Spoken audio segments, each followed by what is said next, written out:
Hello, Olan. Cohenism here. This whole hating Fred thing, it's already been done. This is not some new bandwagon. It's kind of like saying Michael Jordan is your favorite basketball player. Just hopping on that bandwagon because it's obvious and because everybody else is doing it doesn't make it any more, legitimate than it already was. But this finding out what Fred is actually good for. See, now this is a true, genuine bandwagon to be jumping on. This is the moment right here, the decisive moment to be hopping on this bandwagon. It's kind of like hopping on the Oregon Trail bandwagon. Not the real Oregon Trail, but the one that came out on Macintosh, when we were in elementary school. That kind of generational bandwagon.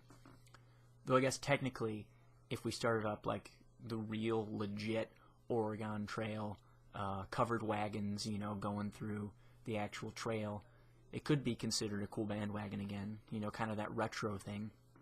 Those are cool from time to time, like covered wagons and being attacked by casino Indians on the way through Nevada. Not sure if Nevada's on the way through the Oregon Trail. I don't think detours were out of the realm of possibility, though.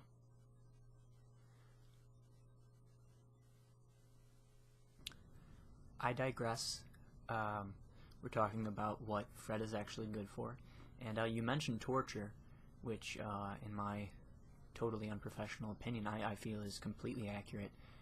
It's totally realistic because, for the CIA and other governmental agencies that had been previously using waterboarding as a means to acquire information from, terrorists and other enemies of the nation, it's been outlawed, and there's so many, just a vast number of unexplored ways to torture an individual, and I feel that taping open the eyes of aforementioned individuals and placing them in front of a screen which just consistently plays the entire library of Fred would I think that actually might be more effective than attempting to give the illusion of drowning an individual perpetually.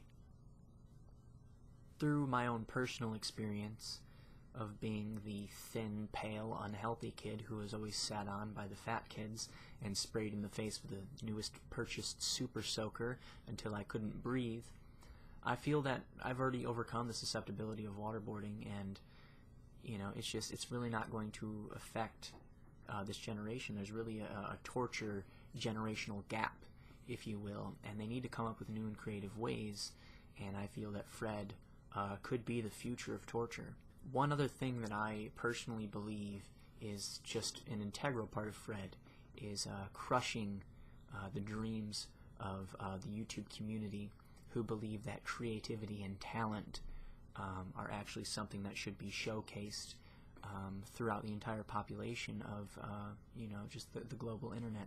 And so Fred has just been a fantastic encouragement to everybody who believes in this philosophy, and to all the parents out there who have really been having trouble crushing their children's dreams in music and art and different sports and just really anything that matters to them.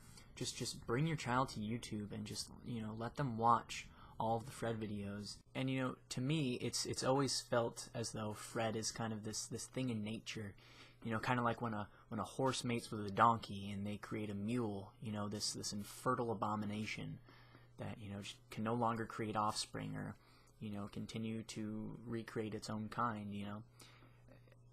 It's just that to me is Fred, really. Just this abomination in nature that everybody really truly hopes is infertile.